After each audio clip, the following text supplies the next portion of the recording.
Well, good afternoon, good morning, or good evening, depending upon where you are in the world, and welcome to today's DevOps.com webinar. I'm Charlene O'Hanlon, moderator for today's event, and I welcome you. As always, we have a great webinar on tap today, but before we get started, we do have a few housekeeping items. First of all, today's event is being recorded, so if you miss any or all of it, you will have the opportunity to hear it again. Later on today, we'll be sending out an email that contains a link to access the webinar on demand. And we are taking questions from the audience. So if at any time during today's presentation you have a question for our speakers, please don't wait, don't hesitate, just use your GoToWebinar control panel and submit your questions. And we'll take probably about 10, 15 minutes near the end of today's presentation and go through as many audience questions as we can. And also at the end of today's webinar, we are going to be doing a giveaway for 3 Amazon gift cards worth $50 each. So stick around and hopefully you'll be one of our great big winners. And we also have a couple polling questions during today's webinar, so 4 in total. So please, hopefully we'll get you guys involved, and I'd love to hear your responses. So with that, we'll go ahead and kick off today's webinar, which is CI/CD pipelines for microservices, best practices. Our speaker today is Dan Garfield, who is the Chief Technology Evangelist at Codefresh. And he is going to be joined by Kostas Kapolonis, who is developer advocate. Welcome, Dan and Kostas. Thanks so much for joining me today. Appreciate it. Thank you. Great to be here. We're going to have Kostas joining us a little bit later for the Q&A section. He's a great member of the team and has a really strong, great background in DevOps. As you mentioned, my name is Dan Garfield. I'm the Chief Technology Evangelist for Codefresh. You can find me on Twitter at todayWasAwesome. And my goal is usually just to get more Twitter followers. That's why I do everything. Just want to be more popular on Twitter, so I appreciate it. I'm a Google developer expert focused on cloud and Kubernetes, and I'm also a member of the Forbes Technology Council, where I mostly write about DevOps or microservices or things like that. So now that you know who I am, I think I want to just launch a poll as we start getting into the topic. I'm going to be asking if you're currently using microservices, and just interested to see what the lay of the land is in terms of our readers, our listeners here. And we'll end this in just a second. We're going to get into the discussion about microservices. We're going to, and as far as topics go, we're basically going to discuss, we'll spend maybe a minute on why microservices. I think most people at this point are pretty well convinced if they're convinced. Otherwise, they're not getting convinced. And then we'll get into some of the best practices and some case studies that we actually looked at and going through this. So I'm going to go ahead and close the poll now. Looks like most people have had a chance to vote, and looks like most people are using microservices. It's about half and half, with a lot of you using Kubernetes. So that's good. All right, so I've got a good sense of who the audience is. Let's jump into this. So first off, why microservices? Well, actually, I'm going to take a different approach to this because obviously it's been discussed in computer science many times, computer science terms, but I'm going to discuss it from the terms of a actual old school experience. This, for those that don't recognize it, is Apollo 11, or it's Apollo 13. Apollo 11 landed on the moon. Apollo 13 did not land on the moon because you can see that there's a big, giant gaping hole on the side of it. This was a mission that happened almost 60 years ago. It's about 55 years ago. And I think that this whole disaster and the recovery actually has some great lessons in microservices that were learned by NASA. Now, basically what you have here are essentially 2 monoliths. You've got monolith 1, which is the LEM, the lunar lander over here, and then you've got monolith 2, which is the command module. And the problem is that the command module that's supposed to take him to the moon, basically some of the oxygen tanks exploded and they lost power in it. So they had to shut down all the power in monolith 2 over here, and they had to basically use monolith 1 as a life raft. So they did have two different services, but they're very monolithic in nature.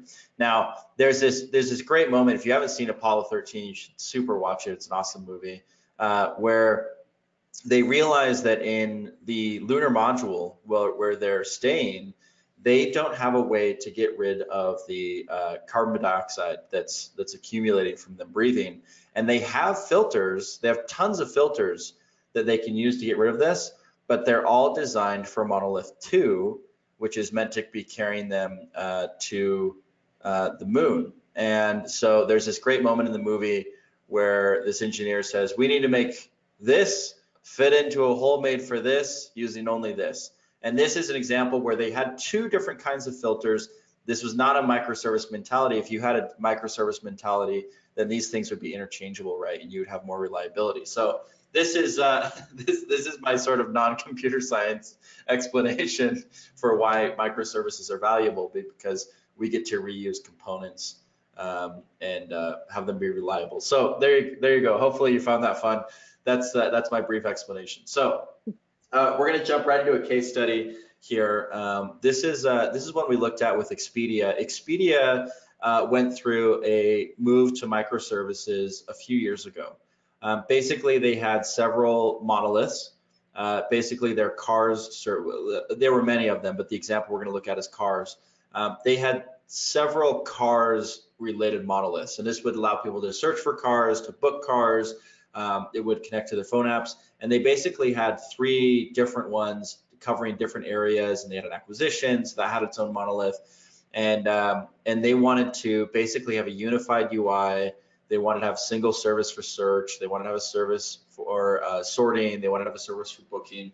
So this is all making a lot of sense from just an architectural standpoint. So the question really became, from a DevOps perspective, how do we support all these new microservices in a scalable way that's going to make sense? Because before we basically had 3 services, and now we're actually going to have quite a few more.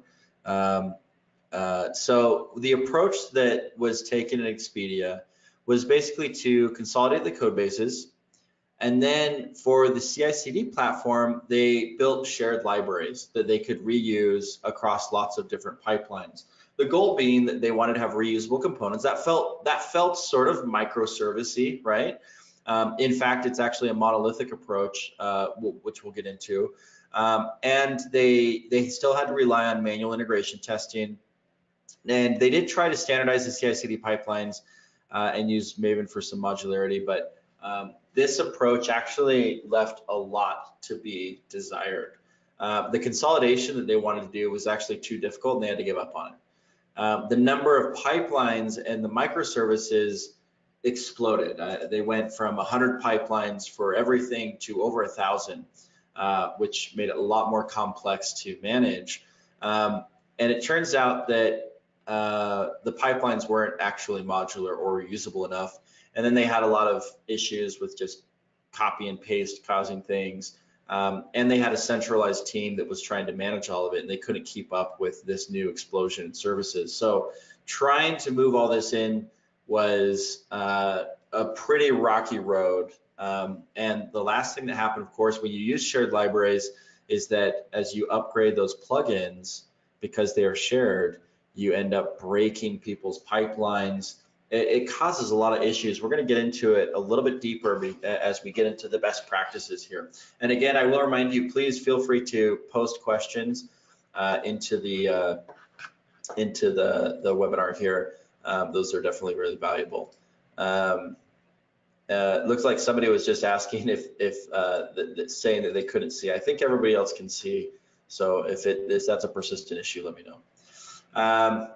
All right, so the lessons learned, one, they had this idea that they were really meeting the business needs, and they needed to actually standardize the CI/CD templates a bit more, and that this was actually going to allow them to get the business needs taken care of, even though it's not typically viewed as being critical to get done, the CI/CD components, but of course it is. If you're going to scale a project like this, it's the most critical component. We also found that the modular pipeline approach, the way they went about it using shared libraries was a miss. And so taking from that, we can actually use a more microservice oriented approach to our pipelines. And reusability and using one pipeline for multiple services, those are really critical to make it a lot easier to manage your pipelines in a scalable way. So that was really good from Expedia, the experience they went through. Now, to understand this shift, we're going to look at how pipelines are usually organized for monolithic applications. So usually you have a single pipeline for a project, and that pipeline can be complex or difficult to maintain, and it's not necessarily a problem. You don't necessarily mind, because if it breaks, you only have a couple of them, and so you can maintain those fairly easily. Whereas if you have 1,000 of them, obviously, if they're breaking all the time, then it's a problem. It's a bit like, if you have like a Formula One race car, does it matter that it breaks down every third lap? No, because you've got like a whole team of people to work on this one car. But if you're maintaining a fleet of vehicles, that's a big problem. You need to have a lot more reliability on that thing. And then the other issue with monolithic applications and the approach is usually that these pipelines are actually led by a single team. And this is actually counter to how DevOps is supposed to work, where you really want to put the power into the hands of the engineers and facilitate their productivity while balancing the needs of stability from the operations team. So this approach doesn't translate well to microservices because it doesn't scale well. And that's the big thing. It becomes a big mess to try to maintain. So this approach, I think we can safely say is a miss. Now, the other issue is with scalability is, as you take, let's say, 3 monolithic applications, you split those things into microservices, you're going to have an explosion in how many services you need to maintain. So if you take the approach and each of those services, each of those monoliths becomes 4 different microservices, all of a sudden you're looking at a dramatic increase in how many pipelines you need to maintain. And this is an issue. This is difficult. Doesn't look like much of a plan, does it? Now, the shared library component that Expedia tried, this is very common. We see that this is kind of a go-to for a lot of people. People think of it almost like microservices, but it's not, because these libraries are, they're actually a very monolithic approach. Essentially, what they're trying to do is turn their CI/CD into a monolith, and that's a problem. So what the theory is, well, I have a task, a common task, like building a Docker image, let's say, and I'm going to build that into library A, and everybody can just use that. Well, the problem comes in almost immediately, because one team will want to use a different version to build with. And now you have the issue of, well, you can't use that version because we all use the same library. And so they push and they say, well, let's upgrade it. And then they upgrade the library. And of course, this breaks everybody else's pipelines, which weren't designed to use the newest version. So this conflict that happens because everybody's basically getting forced into the same versions, the same tools, the same software, it becomes an issue. And the kind of glue between these components becomes unstable, difficult to maintain. And it also requires a centralized team, right? So you basically have to have a centralized team listening to all the different stakeholders and saying, well, library A, we need to upgrade it, or we shouldn't upgrade it. I need to check with these other people. And so people will have a simple request like, oh, hey, we need to have access in this library to the AWS CLI. And now they've got to wait 4 days for the centralized team to look at it and decide if they want to do it or not. And if they do, then maybe it breaks other people's stuff. It's a very slow, inefficient way to work, and it doesn't really take advantage of microservices. So it's a bit of a miss. So this approach is a fail. Requires everybody to use the same version of library. That's a bummer. Libraries often rely on each other in complex ways. So maybe library B relies on something from library A, but these things aren't packages. It's not like a package manager where you say, hey, library B is needed, give me this version of this tool. It just says, it just is expecting the components from library A to be there. And so when you change library A, you may actually break library B. And again, this is not the way that, this is the way monoliths work. It's not the way that microservices are supposed to work. All the changes have to go through admins, right? So you have to get them involved, and this slows everything way down. And it leads to problems with stability. And the other issue is that this library model typically relies on a proprietary API. And when I say proprietary, I'm talking about, like, for example, if you're using Jenkins, you need to be using the specific Jenkins Groovy model of doing this. And so if you want to do something like maybe write some logic in Python or Go or something like that, that's actually really difficult to do because you have to basically use the Groovy API that's there. So let's start getting into the antidote. So now we've looked at kind of how to do this the wrong way and what's going to lead to some headaches. And I think people tend to respond to pitfalls a little bit better than they respond to best practices because we're all more likely to just fall into pitfalls. So these are the dangers of taking some of these approaches. These are some of the downsides. Now, I'm sure there are some companies that through great effort and with lots of discipline and dropping the hammer are able to make this work, but it's not a very efficient way to do this stuff. So I'm going to talk to you today about how Codefresh is doing this. Now, we are Codefresh, if you're not familiar, we are actually a CI/CD platform, but we are built on top of microservices. We're actually natively built on top of Kubernetes. Our application is made up of about two dozen microservices, and the approach that we take is one that we've seen work really well for our users as well. And so we're going to look at three different components. One is container-based pipelines. Two is shared pipelines, very different than shared libraries. And three is about deployment testing. We'll just spend a minute on that because it's relevant. So this is our architecture. You can see we've got a whole bunch of different microservices here. We've got an API gateway that handles it, but that's linking back to a whole bunch of microservices. We support a bunch of different runtime environments. We have tons of integrations. We've got our CLI and our webhook. We've got a bunch of different clients coming in. So this is actually a fairly complex architecture. Now the great thing about it is it's scalable, right? So we can, and this is important for us because we support people building either running their pipelines on our cloud or on their cloud, their private cloud. So we actually have clients that we need to maintain. And we need to be able to take somebody spinning up 10,000 pipelines and be able to scale our system. So this architecture allows us to do that and to scale all these services in an independent way, and also gives us the advantage of improving the maintainability of all these components because they're segmented out nicely. So the first thing that we really strongly recommend is container-based pipelines. This is very different than a shared library. What this means is that when you have a task, and let's say the task is to do a deployment to Kubernetes, you basically build all of the job that needs to be done into a single Docker image. And that image can be versioned. And this means that if I want to add in functionality, I can basically make a pull request onto the library maintaining that image. And if we upgrade it, it doesn't necessarily mean everybody else has to upgrade because they can select the version that they want to use. And if they want to use a newer version, they can grab it and use it.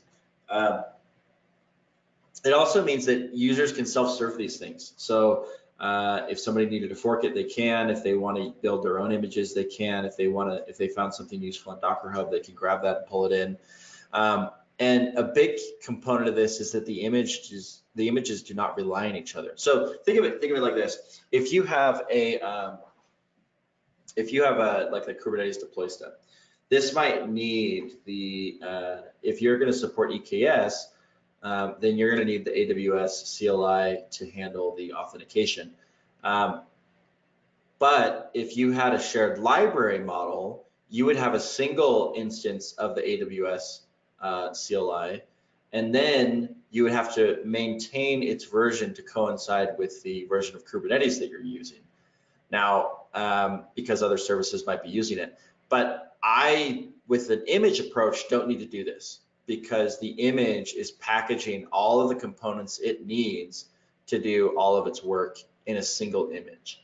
And none of it's relying on a separate package system or something like that that could get out of date or out of sync. And the other advantage of this is that these containers can be anything. So rather than writing it in Groovy, I could write a step in Node or Go or C++ or Java.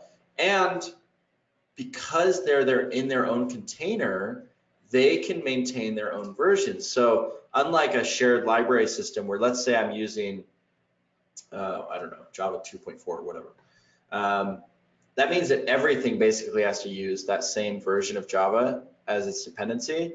With container-based pipelines, I can have mix and match versions in the same pipeline because they actually aren't interacting with each other on the process level. They're only doing their job and moving on. So you can see how we do this with Codefresh. You can see basically in step 1, step 2, step 3, and step 4, they're each their own container.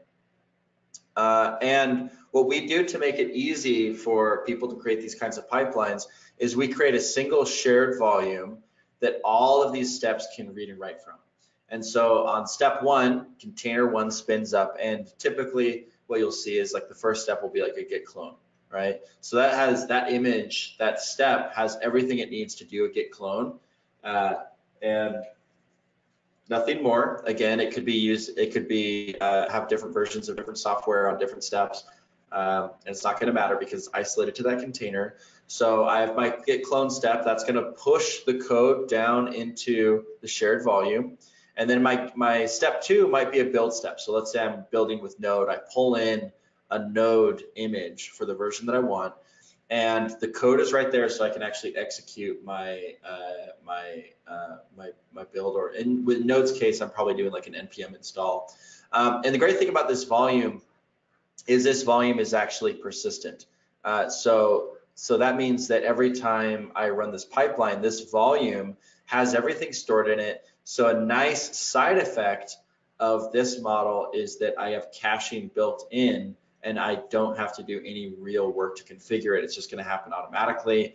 And a nice little bonus, this is kind of a sideline discussion, this volume is actually portable and distributed. So if I have 3 different clusters that I'm executing pipelines on, it will actually automatically handle that volume being distributed to those different clusters. And it will also handle the security aspects. So if somebody like opens a pull request, that volume is not going to be exposed to that pull request because we wouldn't want to give them access to a volume that had production stuff on it. That's just a common security thing, but in a lot of these older systems, you have to manage the cache yourself, and it leads to issues where you end up having security vulnerabilities because you didn't think through all the implications of how that cache is exposed. Anyway, that's a bit of a sideline. So for these container-based steps, we do have a little bit of a gift for you, which is that we have a whole library of these that you can use at steps.codefresh.io. We have everything from approval steps to canary deployments to Kubernetes, to clone steps, to serverless deployment steps, testing suites, security suites, all those kinds of things. And of course, you can use your own. Now, these are all basically just Docker images that take arguments. So you can use any Docker image in a step. That's actually a freestyle step. That's how that works. And essentially, these are basically all like freestyle steps. They're basically just images, except that they have a schema associated with them, so they have set inputs and outputs. So feel free to go and pilfer that library of open source material. There's a whole bunch of great stuff in there. A lot of it contributed by the community. Some of it's maintained by Codefresh, but these are things you can take and use today. So snag those.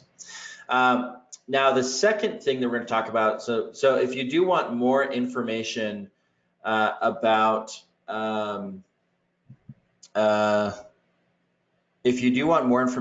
container-based pipelines, feel free to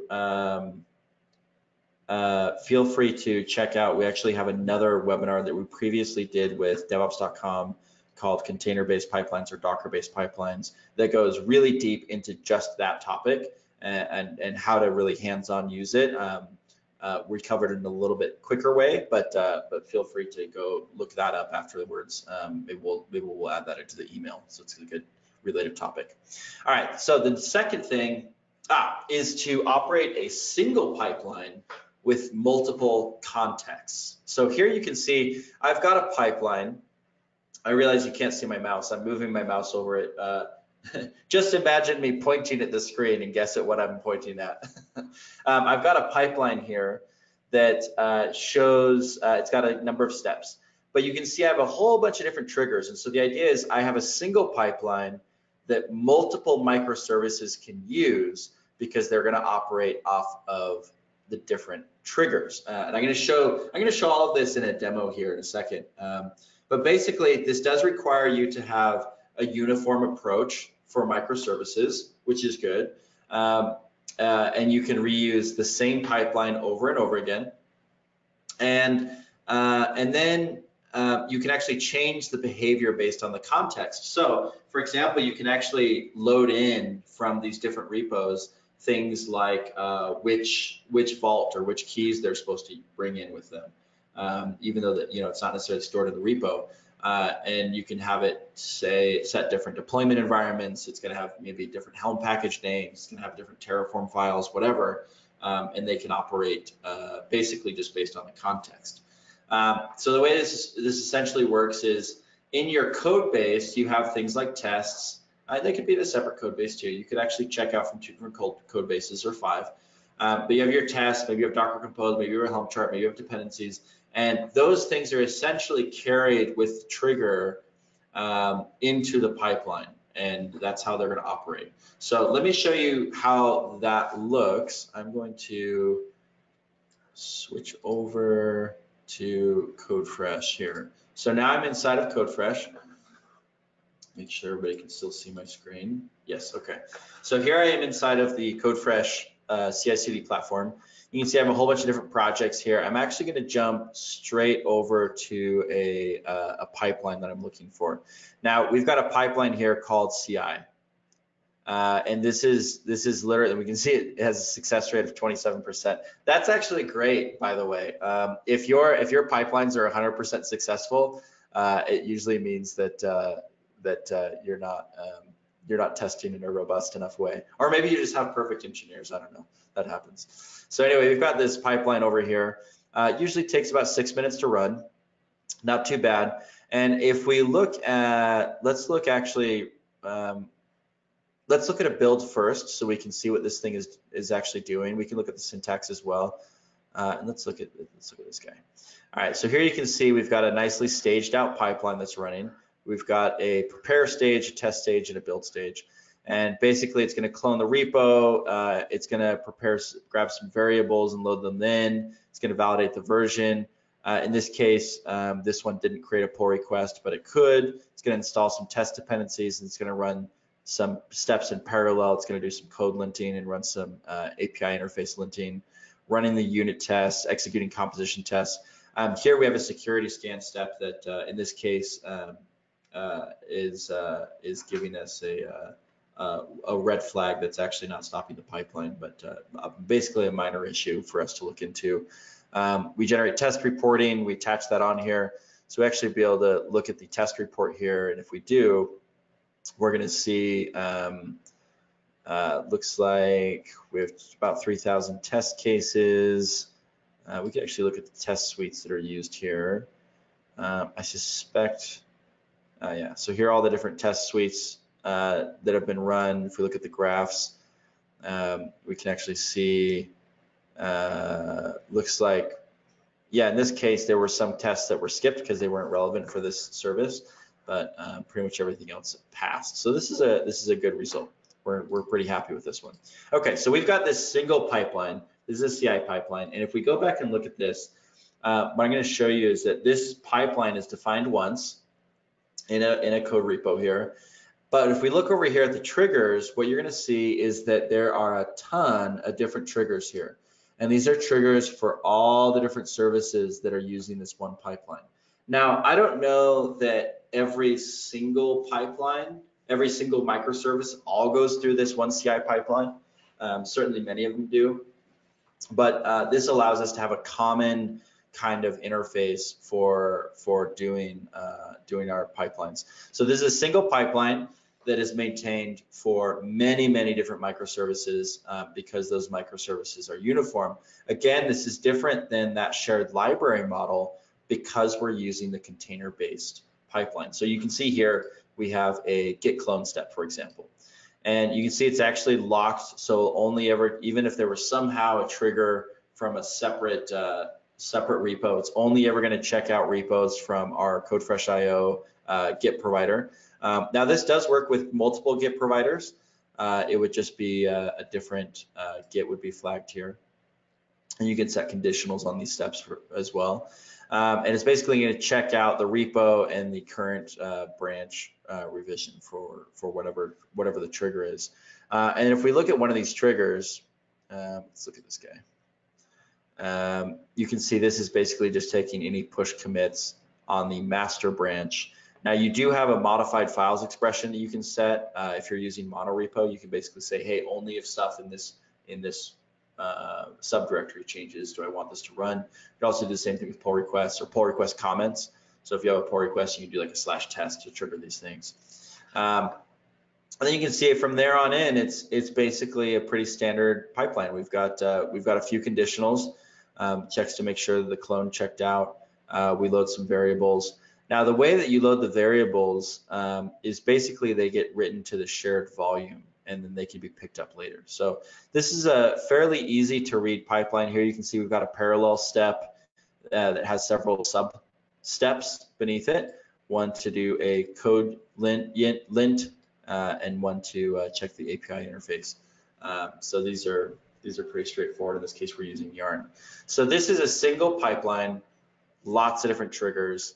This allows us when somebody adds a new microservice, they can essentially just add a trigger and make sure they're following the template that's prescribed here. Now, this is optional, right? So if a developer has some compelling reason not to use the shared pipeline, they can certainly do that, create a new pipeline, create a new trigger, and they're off to the races. But already, just by taking this approach, we've eliminated the need for an extra 24 pipelines that we otherwise would have needed if we were taking a traditional approach to CI/CD. You can see we also have a shared pipeline for continuous delivery. So if we look at the CD pipeline, this is actually taking, again, a whole bunch of different triggers. In this case, what it's actually really looking for is new Helm packages. We are using Helm at Codefresh. So what we did in our CI step is we basically packaged up Helm packages, and then we opened up a pull request into these different repos. And if we look at these triggers, you can see they've actually got this is using monorepo. So it's actually looking at a specific folder, a specific lock that has changed to trigger the deployment. And if we look at the deployments here, let's look at this one. You can see how this works. Basically, prefers some environment variables, clones the repo, copies those into a test environment. It actually runs a test environment here. In this case, it was skipped because it wasn't part of the test suite. Deploys to the SaaS environment, sets the requirement locks, and then post deploy, it runs end-to-end tests, sends a Slack message, and any error reporting is sent out. In this case, there's no test report associated with this. So this is a standard CD pipeline that we use. We can actually look at the metrics over time of how much memory this is using. We can look at the timeline of what steps took the longest. So the deploy to SaaS step took the longest. And if we look at the YAML here, this is basically using our environment creator image that we use over and over again. And then we can actually track state and look at variables over time. Now in this case, I do have all encrypted variables, so we should be safe here. So that's the idea of using essentially a single pipeline, or in this case, two pipelines with a lot of different triggers in order to have a single maintainable pipeline that's easy to maintain, that follows a pattern. And just by doing this, you eliminate an enormous number of pipelines that you would potentially have. And as a developer, if I want to add a service, I basically look at this and think, okay, this is going to do so much work for me. I want to make sure that my service is conformant so I can take advantage of this. So there's an instance of a pipeline in use. Now, the next thing I want to talk about just briefly, and then we're going to start getting into some Q&A, is about deployment. Now, the issue with using microservices is as you have more complex infrastructure, the interaction between those services becomes more complex and more difficult to test. Now, imagine if we had, let's say, 1,000 microservices. Do I want to spin up a copy of 1,000 microservices every single time I make a commit in order to run integration testing? Probably not. It's going to be prohibitively expensive, and also some of those microservices might be external. Maybe I've got like a Salesforce instance, and I'm not spinning up a new sandbox every time I make a change. Or maybe I've got RDSs or something in there that I need to run against. So as your infrastructure complexity goes up, the usefulness of testing early starts to go down, and this is where Canary becomes really valuable. And I'm not going to talk super long about this, but basically the idea with Canary is that you release a new version of your application and you only expose a small subset of your users to that new version. And if there are any issues, you automatically roll back. If you want to learn more about that, there's a whole video on it at codefresh.io/events/Canary deployment helm Istio Codefresh. You can also just search for it, Codefresh Canary webinar, and you'll find a video on that specific topic. But that's pretty critical when you get into microservices to have that kind of advanced deployment methodology. So in summary, shared pipelines, way better than shared libraries. Also, reusable Docker images, gonna work a lot better than copy paste because people are essentially serving, they're self-serving an artifact and working on it, which is great. And then deployment validation with Canary, very valuable. There's also a companion blog post to this video at our blog. It's just codefresh.io/continuous deployment, CI/CD pipeline microservices. You can actually just search for the topic. It's on our blog. It goes a little bit deeper than what we went into today, but covers some of this stuff in case you want to look at it again. So that's the quick summary.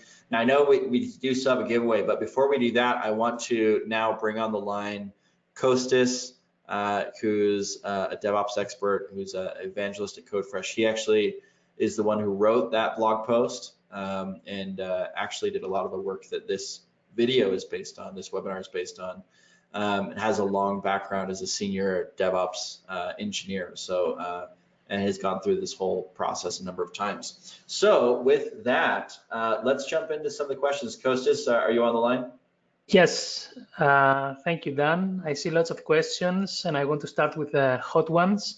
So Rahul says regarding shared libraries that shared libraries can also be versioned, and that Maven does a cool job with versioning. First of all, I have to say that I'm a Java developer myself for more than 10 years, and I've worked with Jenkins. And the reality is that Jenkins is a Java application, like the whole platform. And also, if you want to create a plugin, you need to be a Java developer. So even if the case of Jenkins 1, you had to know how to create a Java application. And again, in the case of Jenkins 2, if you want to write a shared library, you need to know Groovy. And not only Groovy, but also the Jenkins API. Now, if you're lucky and you work in a small company where everybody's a Java developer and everybody can create a shared application, maybe you don't see this problem. But a lot of people, work in big companies where Java is one of the solutions. So usually what happens is maybe you have Java in the back end, maybe you have Node in the front end, maybe some Python script somewhere. So not all people know Java. Now, Jenkins has this approach that if you need to write a shared library, you have to be a Java expert. With Docker-based pipelines, because Docker is not tied to any specific programming language, you can write a plugin in any programming language that you want. So maybe I want to write a pipeline plugin in Haskell, maybe in Rust, maybe in C++. And this is a problem with Jenkins if you only have Jenkins. The whole point of going to Docker is to be able to do to bring developers and operators together and have them work together without any restrictions, or you only need to touch Jenkins if you're an expert in Java and nothing else. So I think it's important that it's better to have a solution that is not tied to Java and a specific API. Dan also mentioned this, but maybe it wasn't clear. All the plugins that he was talking about, like the Docker plugins, are just standard Docker images. Even though we use them in Codefresh, they don't have anything specific to Codefresh. There is no Codefresh plugin API that you need to know. It's just a standard Docker image. So if you want to version it, you use the Docker tags. If you want to test it, you use your normal testing. If you want to store them, use just a standard Docker registry. So everybody knows how to work with Docker images. So I think this is another big advantage. This also brings me to the next question from Anthony, who says, I thought Docker-based pipelines were already best practices, but I guess you guys have added more plugins with Docker in your pipeline. So as I said, yes, we are using Docker images. We have not added anything else. But the important point here is that with Codefresh, this is the only way that you can create a pipeline. So with Jenkins, you can use Docker, but it's not compulsory. I can still take a Jenkins instance, create a spaghetti of Groovy code or maybe another big script, not use Docker at all, and then have a big pipeline that nobody can maintain, nobody can change, and everybody hates to work with. Yeah. And this happened because Jenkins was a solution that existed before containers appeared. So Jenkins kind of adapted into this approach. While with Codefresh, that's the only possible way. You must create a pipeline with Docker containers. You wanted to say something, Dan? Yeah, I was just going to add another issue with even version shared libraries is that you still have to deal with dependencies between them. So you might version library 1, but if you don't version library 2 that library 1 relies on, then you can still end up breaking things. And that actually can be difficult to figure out where that is coming from, because you have so many libraries that are interacting with each other. Whereas a Docker image is discretely isolated. It really does operate as a single microservice in the sense that it's doing all of the work that it needs to do by itself. So it's not going to ever rely on another library or another image to do its work. So that's another advantage from that perspective. Let's see, and then Anthony had a follow-up question about the volume. He wanted to know, is that on the Codefresh side? Is that on the client side? Is it in its own Kubernetes cluster? Yeah, you want to take that one? Yes, so first of all, the shared volume is automatically set up for you. So as a developer who is working with Codefresh, you don't need to activate it or set it up. By default, all pipelines have a shared folder, which makes sense, right? Because if you're using Docker containers by themselves run in an isolated manner. So if you want to transfer data from one step to the next, you need some kind of communication. So this volume, if you use the SaaS version of Codefresh, is automatically managed by Codefresh. You don't need to do anything. It's on the Codefresh side. But we also have a hybrid Codefresh runner where you can still use the Codefresh web UI, but run the pipelines in your own Kubernetes cluster. So you get the best of both worlds. And then in this case, the volume is on your own infrastructure, but it's fully automated. Like you start the pipeline, the volume is mounted. You copy whatever you want to copy there. So the classic example is, you want to create some test reports. So in one step, you run the tests and collect the JUnit results. And then in the next step, you're using the JUnit results to create the report. So these results are stored in the volume. And then as soon as the pipeline has finished, the volume is unmounted. It will be used in the next build of the same pipeline for caching reasons. So again, let's say you use Maven and you download your dependencies, or maybe Node and you download Node modules. You don't want to download Node modules, every time you run your pipeline. Ideally, you want them to download them once, and then the second time the pipeline is running, the volume is mounted automatically. It already contains the Node volumes from the previous run, so the next build should be much faster. I think this is also related with the next question, which asks about concurrency issues with a common storage volume, and what happens if two containers write the same file on the volume.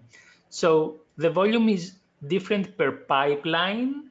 So if you have multiple pipelines running at the same time, each pipeline is getting its own volume. So this is not a problem. So if you have an application and maybe 4 developers create 4 pull requests at the same time, and then 4 jobs are launched at the same time, each one will get its own volume. So there is nothing that you need to worry about there. You are not going to break the build that is running from another developer. The pipeline volume is reused within the same pipeline if you have parallel steps within a single pipeline. So we're not talking about having parallel pipelines, we're talking about having parallel steps in a single pipeline.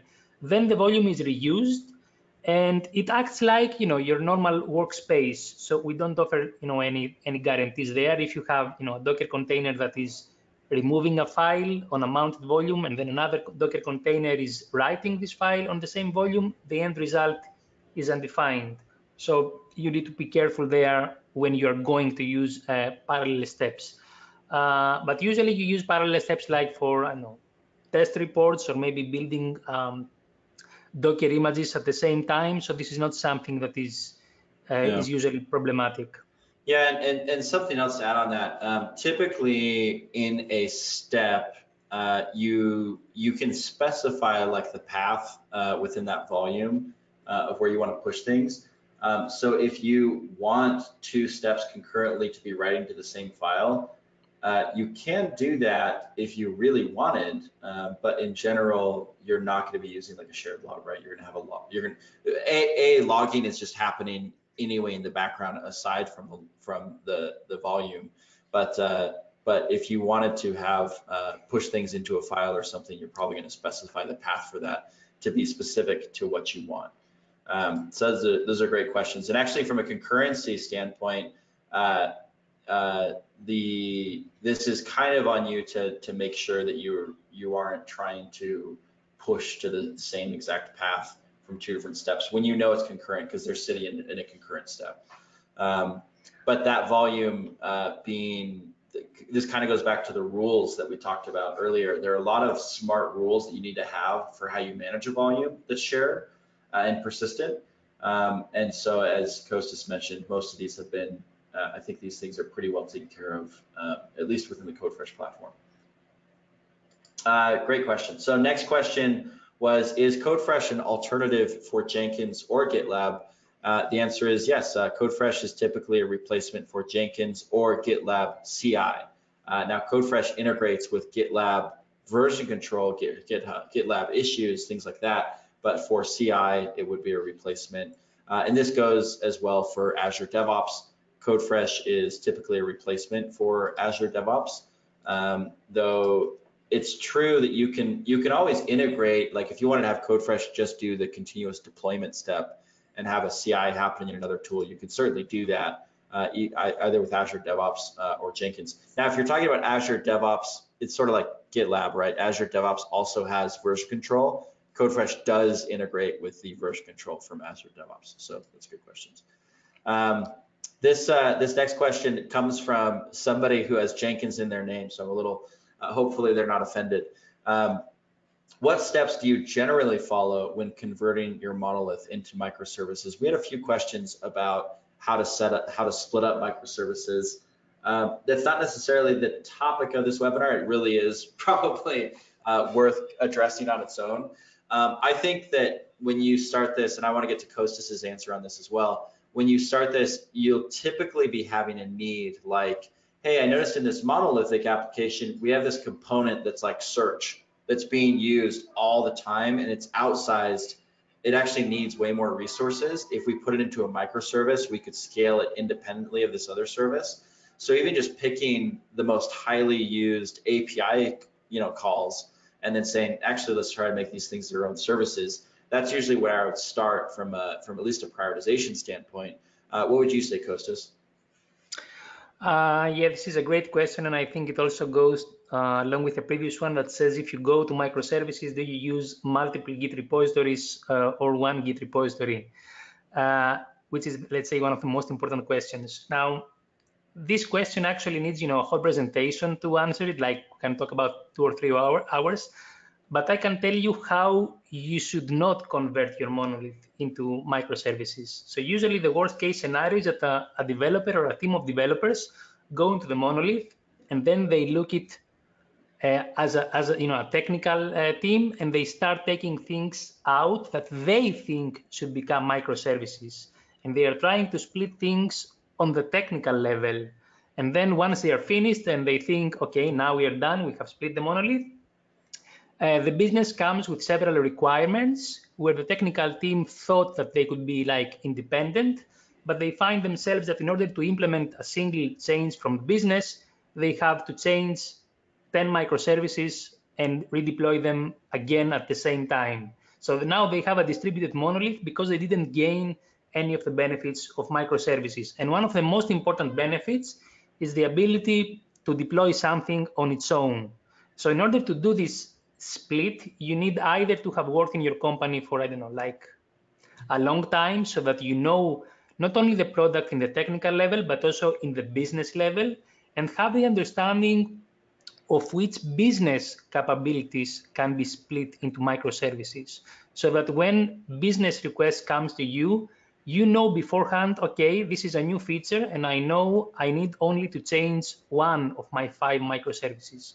If you have done this, then you have succeeded. But usually people do it the wrong way, and sometimes, you split something and it doesn't work, and then you ask for a second chance to split things in a different way.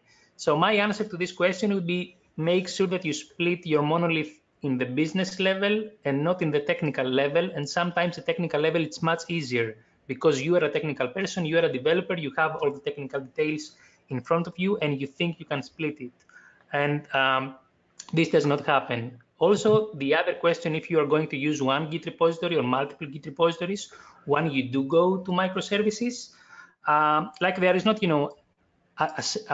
an answer that will work for everybody there. Each company is different. I think it depends on how often the changes come after you do the split. So if you know that some parts maybe are stable, they have not changed in a long time, you are not going to get business requests for this particular thing, maybe you can split it in a separate Git repository, because ideally you would compile it once, have it as a binary or as a library, and then you are not going to touch it. But if you don't know this answer yet, it's best to go with a monorepo where all your services are there, so all developers know that they can check out something and have the whole overview of the whole platform. If you do go this way, make sure that the CI/CD solution that you are using, and Codefresh has this, has support for monorepos. Because ideally, if you have a single Git repository but you have 5 applications there, if only one changes, you should run like the respective pipeline. You should not launch 5 pipelines just because a single change happened in one of the 5 applications. So Codefresh has this built-in, done so this field in the Git triggers. Other solutions do not have it, and we have seen several people working with Jenkins, writing huge spaghetti scripts with Git diffs, where they're trying to understand if the change that happened actually affects the microservice they are using. Gets a little hairy. Let's say, I know we just want to be conscious of time. We only have a few minutes left, and we have quite a few questions, so we're going to try to get through a couple of these very quickly. I like somebody asked, is it easy to implement? I'm going to say yes. We'll at least provide some of the materials after this that you can read up on. Another question was about polyglot apps. If we have an application that uses lots of different languages, different microservices, often what I see actually is a different pipeline for each language.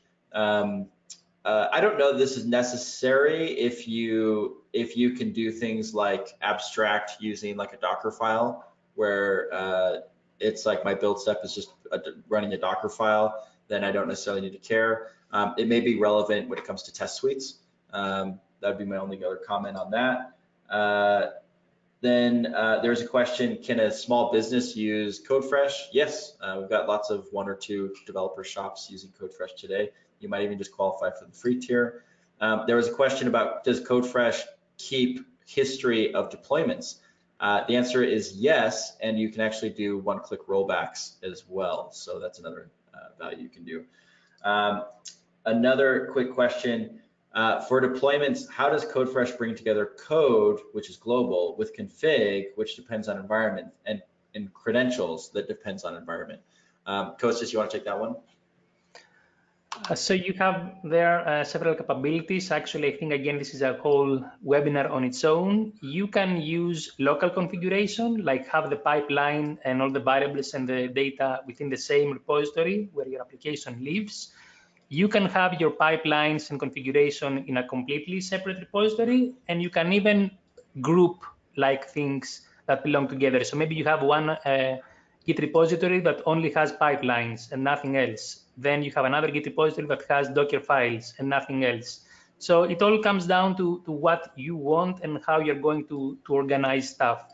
The simplest way to start is to just have a single Git repository where the application plus its Docker files plus its configuration plus its pipeline is there.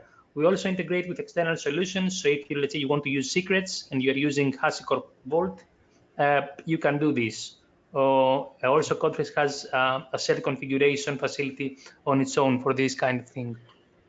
Yeah, and I also think that when pairing with something like Helm or Terraform, or even Docker Compose, those things are tied to the repo where the microservice is. And so you can basically take them with context. So if you have the understanding of which one you're using or kind of standardize on that, then you can actually manage the environment configuration in a very straightforward way. When it comes to variables, you can either just make sure that they're available in the pipeline, or like Kostas said, you can have them checked out, essentially being matched with a vault or something like that. There was a question, can Codefresh handle monorepo? The answer is yes, because there is built-in filtering for all those different elements. Then there was another question that I wanted to get to that was, what's best practice, monorepo or each microservice in its own Git repo? I think this is actually more of a preference thing. I don't know that there is a best practice here. There are certain scenarios where it's better to do one or the other. So I think from my perspective, I want to just support both. But maybe Kostas, you have a stronger opinion about it. I talked about this before, like if you know that some things are not going to be touched and they are stable, maybe you should convert them so that they have their own Git repositories. But if you don't know this, I would start with a single Git repository that has everything. Yep. Another question, can Codefresh integrate with bug tracking systems to create issues based on test results? The answer is yes, because essentially you just need a Docker image that that knows how to push an issue. And so we actually have one for Jira, and I think we have one for ServiceNow and a few other ones. Kostas? Dan? Oh. I'm sorry, this is Charlene cutting in. We're 2 minutes to the top of the hour, so we actually have to stop the question and answer period now, unfortunately. I know you want to, I know if you had all day, you do all the questions, and that is awesome. And I know the audience really appreciates that, but we are up against a time limit. So unfortunately, I need to cut you off. All right. So real quick, before we close things out, we do have 2 more polls or 3 more polls that I do want to push out real quick. And then we'll do them very, very quickly, and then we'll do the Amazon gift card drawing. Here's the first of the 3 final polls. If you could, folks, just let us know what your primary responsibility is. Engineering manager, automation manager, CI/CD implementation, or application engineer, or that ubiquitous other. Just let us know, and then we'll get to the second of the final 3 polls. And then we'll do that gift card drawing and let you guys go. Okay, I'm going to go ahead and close out this poll, and then we'll push out the next one here. Okay, the next one is about the webinar itself. Did this webinar meet your expectations? It was awesome. It was expected, what you expected, or not exactly. So if you could just let us know about that one real quick, and then we'll move rapidly along to the gift card drawing. We'll give you guys a couple more seconds to to submit your answer, and then we'll get to the final poll. Okay, okay, great. We're going to go ahead and close it out now. Thanks to everybody who did submit their questions. And then the final one is a fun one. Do you want to try Codefresh? So let's schedule a one-to-one. Yes, I will try it on my own, not right now, or I don't really understand what Codefresh does. So if you could go ahead and submit your answers for that, and then we'll get to that gift card drawing. So lots of fun today, guys. What great questions we got from the audience, and what a great presentation. So thanks very much. Okay, we're going to go ahead and close out these polls now. And we're not going to share the results. So I do want to real quick, go ahead and do the final, let's see, the Amazon gift card drawing. So our winners are Mark Sosa, Risa Shigemoto, and Kaio Morales. So congratulations to all three of you. And thank you everybody for those who did submit your questions. Good stuff. I'm sure that folks at Codefresh will be more than happy to follow up with you offline if we didn't get to your questions. Want a quick reminder, today's event has been recorded. So if you didn't hear all of it, or if you just want to watch it again, you have the opportunity to do so. We'll be sending out a link that contains, in an email that contains a link to the webinar on demand. And the webinar is also going to be on the devops.com website, so you can always find it there. I do want to thank the audience for joining me today, as well as Dan and Kostas. So thanks guys, appreciate your time, appreciate your presentation. And this is Charlene O'Hanlon, and I am signing off. Have a great day, everybody.